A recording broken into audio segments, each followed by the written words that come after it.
2024 সালের 31শে ডিসেম্বর প্রচুর কুয়াশা পড়ছে।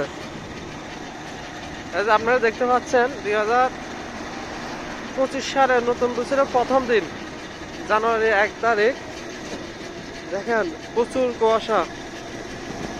কুয়াশা পড়তেছে, রাস্তাঘাট এতটা দেখা যাচ্ছে না। দেখতে পাচ্ছেন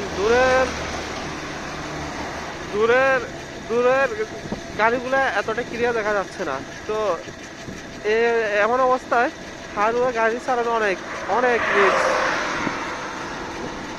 ঘন কুয়াশার কারণে প্রচুর অ্যাক্সিডেন্ট হয়, যে গাড়ি না দেখার কারণে একটার সাথে সংঘর্ষ লাগে।